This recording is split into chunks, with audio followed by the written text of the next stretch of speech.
A squirrel found a dead animal in her territory. Maybe it was another squirrel. Maybe it was a companion. Maybe it was a sibling or a mate or an offspring or a friend. Maybe it was simply another squirrel that lived nearby, that she had shared territory with, that she had encountered regularly in the spaces they both inhabited. And the squirrel kept returning to it. Not once, not by accident, repeatedly, day after day, week after week.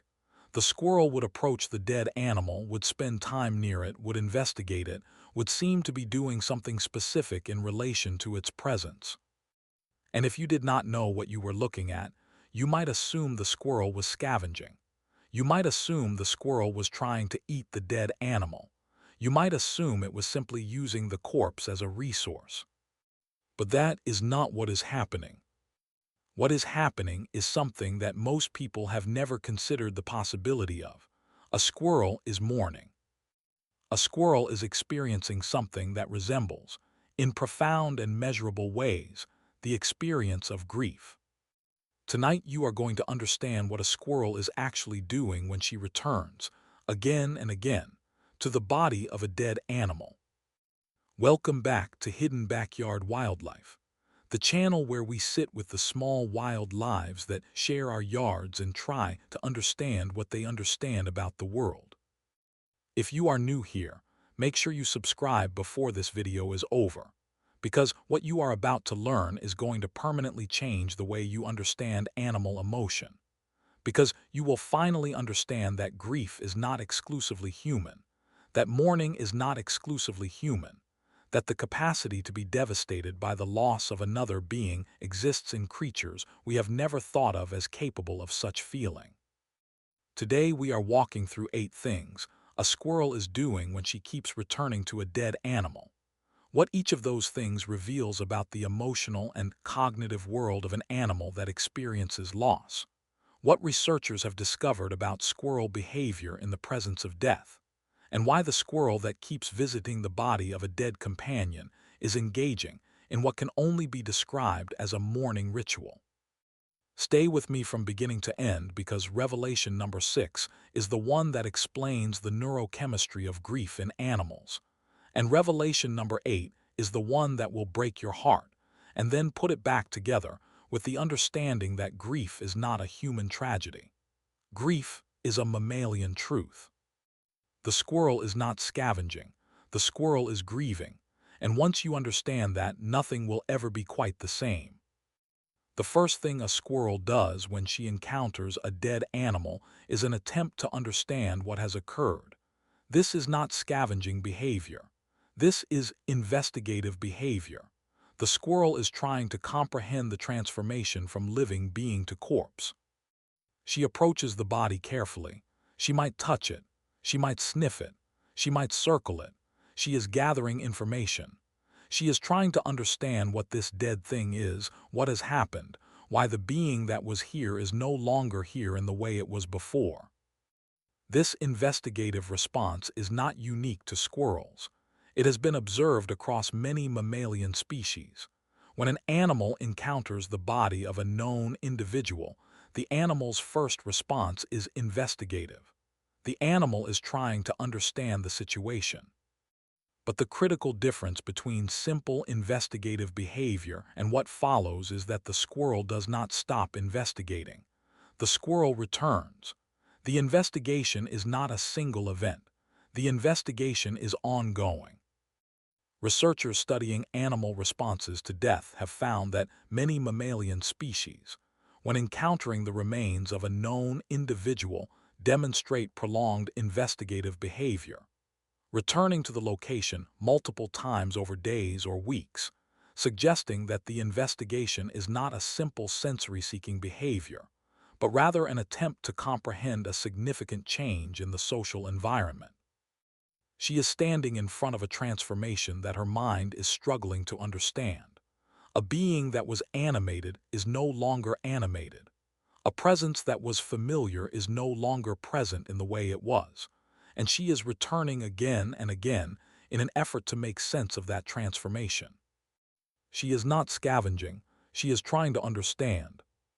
As days pass and the squirrel continues to return, something shifts in the nature of the behavior. The investigative quality changes. The squirrel is no longer simply trying to understand. The squirrel is returning in what can only be described as a refusal to accept that this is final. The behavior of repeatedly returning to the same location, returning to the same body, returning to the same grief is not explainable by resource-seeking or territorial behavior. The behavior is more aligned with what researchers observe in grieving animals across species. A pattern of return, a pattern of visiting, a pattern of refusing to accept that the loss is permanent. The squirrel visits the body, the squirrel leaves, the squirrel returns. This cycle repeats, and the cycle has the particular quality of someone checking whether something that was true yesterday is still true today, someone hopping that the truth has changed, someone unable to believe that it has not.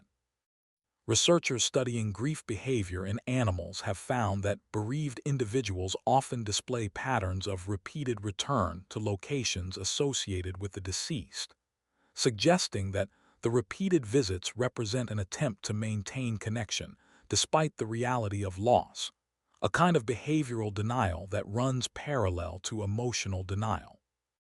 She is returning because some part of her mind is not ready to accept that this is permanent. She is returning in the hope that something will have changed. She is returning because accepting the permanence of loss requires a psychological process that cannot be rushed, even for a squirrel. She is refusing to accept. She is returning. She is hopping. The repeated visits to the dead animal are not just cognitive. The repeated visits are expressed through the body. The squirrel's entire being is engaged in processing the loss. Watch a squirrel returning to a dead companion. Notice the movement quality. Notice the body posture. Notice the particular way the squirrel moves near the body, the slowness, the deliberateness, the particular attention to every detail. The squirrel might sit very still near the body for extended periods. The squirrel might move in circles around the body. The squirrel might touch the body with its nose or its paws. The squirrel might make vocalizations. The squirrel might show signs of distress, rapid breathing, elevated vigilance, movement patterns that are repetitive or seemingly anxious. All of these behaviors are the body's way of processing emotion. The body is experiencing something that the conscious mind may not have vocabulary for, but that the body knows to express. Researchers studying grief in animals have found that bereaved animals often display behavioral and physiological changes consistent with emotional distress, including changes in activity levels, changes in eating behavior, changes in sleep patterns, and increased vocalization, all of which are consistent with grief-related emotion, even in non-human animals. She is not simply visiting, she is processing. Her entire being is engaged in the work of understanding that something essential has changed. Her body is doing the work that conscious minds do, the work of grief. This is one of the most remarkable aspects of grief behavior in animals. Some animals engage in what can only be described as caring for the body of the deceased.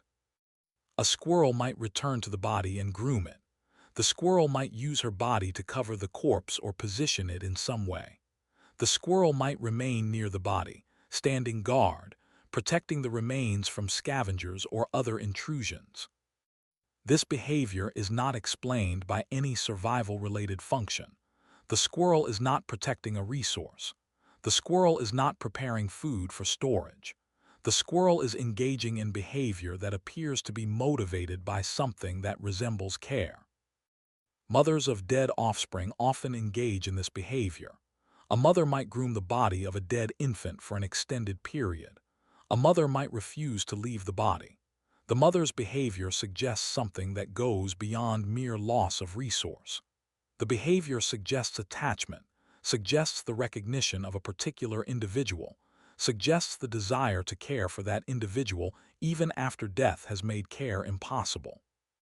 Researchers studying maternal grief in non-human primates have documented instances where mothers have carried dead infants for days or weeks, grooming them and maintaining proximity, suggesting that the maternal bond persists even after death, and that mothers may engage in caregiving behaviors even when those behaviors have no practical function. She might be caring for the body because the body is still, in some way, the being that she cared for when that being was alive. The death has not entirely severed the bond. The caring behaviors continue. Beyond the behavior directed at the body itself, the squirrel is also processing the profound absence. The squirrel is adjusting to a territory that no longer contains this particular being. The squirrel is noticing the places where this individual is no longer present. The spaces where the two squirrels met, the feeding locations where they both foraged, the pathways where they both traveled. The territory that was once shared is now a landscape of absences. The squirrel might return to these locations and search. The squirrel might vocalize in these places. The squirrel might display behaviors that suggest looking for something that is not there. The squirrel is experiencing the world as changed by the absence of a known individual. This process of adjusting to absence is a fundamental part of grief. The griever must learn to navigate a world that has been altered by loss. The territories must be relearned in their new configuration. The routines must be reformed around the absence. Researchers studying social bonds in animals have found that removal of a social partner produces measurable behavioral changes in the surviving individual, including disrupted foraging patterns, increased vocalization, increased time spent in locations associated with the missing individual, and general behavioral disruption consistent with the experience of loss. She is processing the absence by living in it, by moving through territories that are no longer what they were, by adjusting to a world that has fundamentally changed. This is the revelation that explains the neurochemistry of grief in animals, and it is the moment when the scientific understanding of grief becomes undeniable.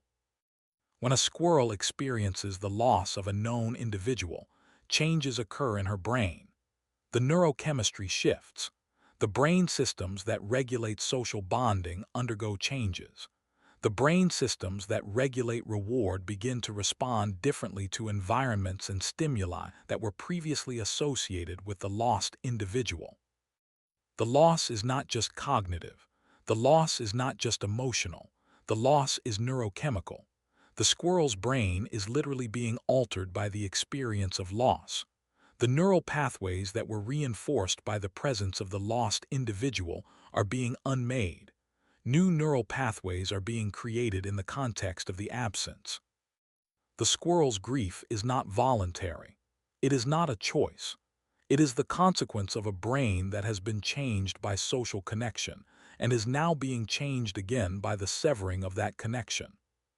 The neurotransmitter systems involved in social bonding, oxytocin, dopamine, serotonin, all shift in response to loss. The brain systems that regulate stress response shift. The brain is undergoing a transformation that is every bit as real as a physical transformation. Researchers studying grief in non-human mammals have found measurable neurochemical changes in bereaved individuals, including alterations in oxytocin levels, dopamine levels, and stress hormone levels, suggesting that grief in non-human animals involves the same neurochemical systems that grief in humans involves. She is grieving not just because she chooses to grieve, but because her brain has been changed by attachment and is being changed again by loss. The grief is written into her neurochemistry. The grief is a biological fact. The relationship that is being mourned matters. Different relationships involve different levels of emotional investment. Different relationships involve different neurochemical systems being activated. If the dead animal was an offspring, the grief is the particular grief of a mother losing a child. This is a bond forged through intensive caregiving. This is a neurochemical bond that runs deep. If the dead animal was a mate, The grief is the particular grief of losing a partner. This is a bond that involves daily proximity, social support, possibly mating behaviors and territorial cooperation. If the dead animal was a sibling or another offspring, the grief is the particular grief of losing a member of one's social group. This involves the social cohesion systems of the brain. Each of these relationships involves different neurochemical and emotional investments. Each loss involves a different kind of grief. The squirrel that returns again and again to the body of a dead offspring is not grieving in the same way as a squirrel returning to the body of a non-related individual that shared territory. The intensity of the grief correlates with the intensity of the bond. Researchers studying social bonds in animals have found that the intensity of grief responses correlates with the intensity of the social relationship. With maternal grief being particularly intense, mate loss producing significant behavioral disruption, and the loss of other social partners producing measurable but less intense responses. She is grieving a particular being that occupied a particular place in her emotional and social life. The grief is specific to the relationship that is being mourned. And this is the revelation that will break your heart. The squirrel will not forget. The loss will be integrated into her being. The grief will not disappear. The remembrance will persist. In the weeks and months after the loss, the squirrel's behavior might return to more normal patterns. The repeated visits to the body might cease. The acute grief might subside. But the loss will be written into the squirrel's memory. The missing individual will not be forgotten. Locations associated with the lost individual might be avoided for a time, or locations might be visited more frequently because of the memories they contain. The territory will be forever marked by the absence. The squirrel will resume her life. She will forage, she will mate, she will raise offspring, she will defend territory, she will engage in all the behaviors of a living squirrel. But the grief will be carried. The memory will persist. The loss will be a part of her story. And if the season brings the return of patterns that involve the missing individual, the time when offspring are born, the time when mating season arrives, the season when certain foods are available and were once shared, the grief might be renewed. The absence might be felt again. Researchers studying long-term grief in animals have found that bereaved animals may show renewed grief responses when environmental contexts associated with the lost individual return, suggesting that grief is not a temporary state, but an integration of loss into ongoing memory. The squirrel will not forget. The loss will not be erased. The squirrel will carry forward the knowledge that a being that was here is no longer here, and that knowledge will be part of who she is. That is not a story about squirrel behavior. That is a story about the capacity for heartbreak, about the existence of love in creatures we have never recognized as capable of loving, about the presence of grief in the small wild lives that share our world. The squirrel is mourning. The squirrel is grieving. The squirrel is breaking her own heart by loving, and that heart will not be whole again, but it will continue to beat.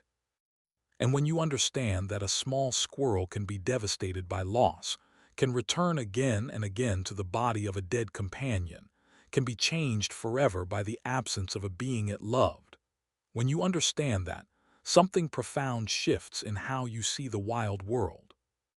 Grief is not a human tragedy.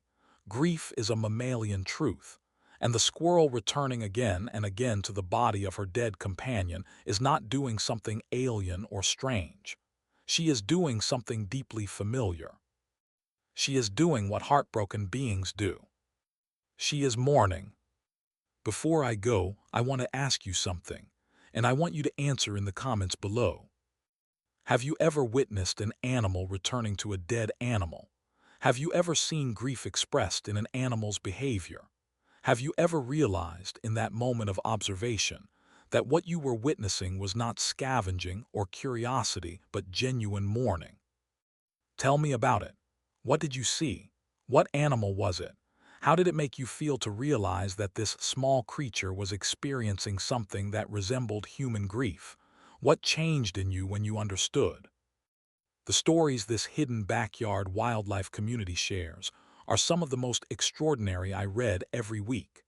And every single one of them matters, because every single one of them is a story about recognizing emotion in a creature we had not thought of as emotional, about witnessing grief in the wild world, about understanding that the capacity to love and to grieve is not uniquely human.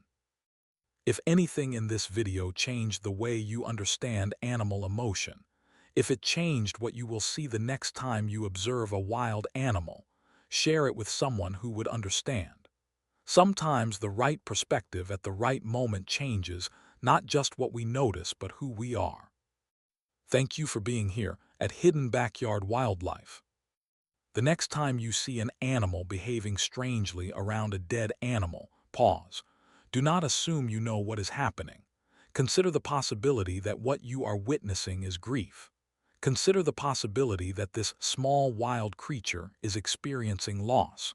Consider the possibility that the heart that is breaking is real. Because it is. The squirrel returns to the body of her dead companion not because she is scavenging. She returns because her heart is broken, and the breaking will not stop for many days. She is mourning, and her mourning is real. I will see you in the next one.